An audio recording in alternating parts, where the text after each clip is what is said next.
जब भारत का कोई संत श्री राम जन्मभूमि मुक्ति आंदोलन में जुड़ने को तैयार नहीं था, तब देश भर के संतों को जोड़कर अकेले अपने बूते पर इस आंदोलन को खड़ा करने वाले विरक्त संत स्वामी वामदेव जी महाराज की प्रबल इच्छा थी कि भारत हिंदू राष्ट्र बने। इस विषय पर दशकों पुराना उनका लेख वृंदावन के विरक्त संत और स्वामी वामदेव महाराज के दाहिने हाथ रहे त्यागी बाबा से प्राप्त हुआ है। उसे यहाँ ज्यों का त्यों प्रस्तुत कर रहा हूँ।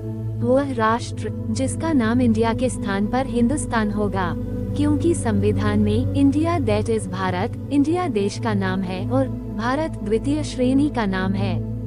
इसलिए इंडिया के स्थान पर हिंदुस्तान होना आवश्यक है, जिससे ऐसा भान हो कि ये देश हिंदू संस्कृति का है। ऐसा सांस्कृतिक वातावरण बनाया जाएगा जहां हर व्यक्ति सर्वसुखी हो, सर्व निरोगी हो, सर्व अपनी इंद्रियों से सुखदायी वस्तु का अनुभव करें, कोई दुखी न हो। इस संकल्प के साथ अपने दैनिक कार्यों का प्रारंभ करेगा। स्वामी जी कहते हैं कि हिंदू राष्ट्र शब्द उस भूभाग का बोध कराता है जहां पवित्र हिमालय पर्वत है, जहां गंगा, यमुना, नर्मदा, कावेरी, ब्रह्मपुत्र आदि अनेकानेक नदी नद बह रहे हैं, जो अनेक अवतारों की जन्मभूमि है, जिसे अनेक धर्मगुरुओं ने पवित्र किया है, जहां अनेक वीर तथा वीरांगनाओं की गाथाएं गूंज रही हैं, जहां की संस्कृति अनेक मत पंथों तथा भाषाओं आदि को अभिव्यक्ति की स्वतंत्रता ही नहीं देती, अपितु उनका पोषण तथा सामंजस्य भी स्थापित करती है। ऐसा बोध इंडिया शब्द से नहीं होता। हिमालय से कन्याकुमारी तक फैले इस देश का परिचय थोड़े शब्दों में देने की प्रक्रिया के अनुसार हिमालय का प्रथम अक्षर ही तथा इंदु सरोवर के नाम से नदु अक्षर को ग्रहण करके अर्थात ही नदु इक्वल्स हिंदू नाम इस विस्तृत देश के मनीषियों ने ही रखा है। इसे हिंदुस्तान कहते आए हैं। गालिबादी अनेक मुसलमान विद्वानों ने भी इस देश को हिंदुस्तान नाम देकर ही गौरव प्रदान किया है। इसमें रहने वाले लोग इस देश के नाम के अनुसार अपने को हिंदू मानते चले आए हैं।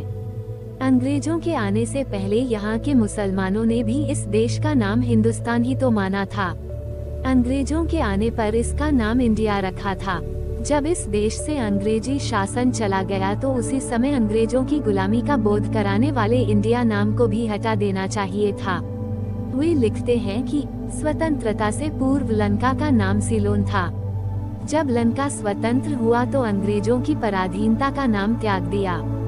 देश का नाम उन्होंने लंका नहीं अपितु श्रीलंका रखकर अपने देश को गौरवान्वित किया है, परंतु हमारे नेताओं ने ऐसा नहीं किया।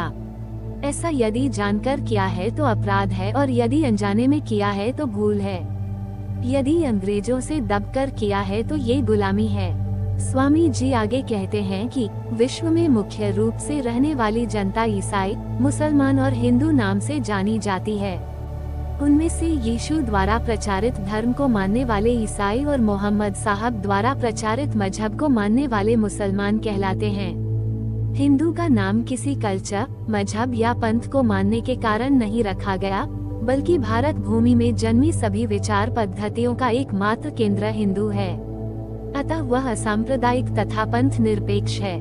उसने किसी की पूजा पद्धति से द्वेष नहीं किया है, परंतु आज इन विशिष्ट गुणों से युक्त हिंदू को सांप्रदायिक आदि शब्दों से अपमानित किया जा रहा है तथा सांप्रदायिक राष्ट्रद्रोही लोगों को प्रोत्साहन देकर देश में खूनी संघर्ष किए जा रहे हैं। इन कारणों से देश में आर्थिक संकट तथा नैतिकता का पतन हो रहा है।